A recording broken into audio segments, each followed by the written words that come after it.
Esther Ibanga pastors a church in Jos, Nigeria. She remembers the day in 2010 when Islamic militants set fire to her mother's home. It really hurt me because it was like my whole childhood just went in the flames. That same year, less than 5 miles away in Dogonahawa, more than 500 women and children were slaughtered by Islamic militants. The Christian women leaders in the city began to come to my house, and they said to me, Pastor Esther, what should we do? I mean, this cannot go on.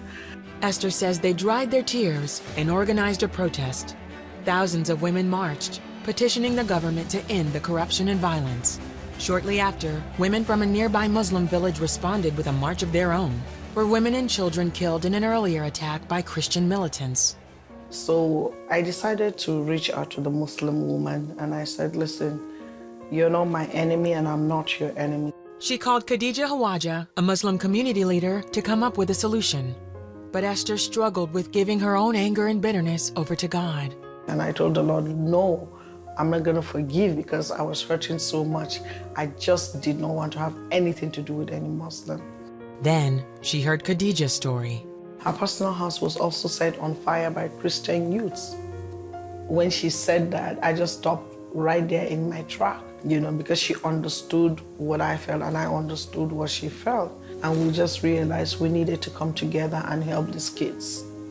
And so that healed me, and that brought me to the point of actual forgiveness. It was then they established Women Without Walls initiative, working to help Muslims and Christians resolve their differences to bring peace to Nigeria. They believe women are natural agents for social and national change because they know the key to transforming Nigeria is to reach the children. The mother school basically is raising local women to be the first line of security for their families and their communities. And so we take them through a 10-week training on how to recognize the signs of radicalization in their children.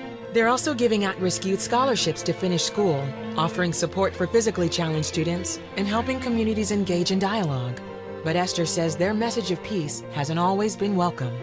They said, we don't have drinking water in this community, and you're coming to talk to us about peace. What is peace? So we said to them, okay, if we get you drinking water, will you talk with us? They said yes. Women Without Walls persuaded an engineering company to dig what they call the Peace Well, a source of clean drinking water shared by Christians and Muslims alike. Through this and other efforts, Esther sees lives being changed. I've had a Muslim boy call me mother. I've had a Muslim boy listen to my tape and just quote my sermon. And he said he can relate to what Pastor is saying. So for him to want to see Jesus, to hear Jesus, just through associating with me, I think God is glorified. Esther has been criticized by Christians for partnering with the Muslim community, but she's not quitting anytime soon. She says the stakes are high, and the only way to bring peace is through God's message of hope and love through Jesus Christ.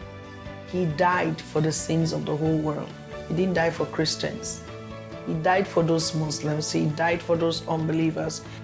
God is ready to transform lives if we would let him use us as vessels.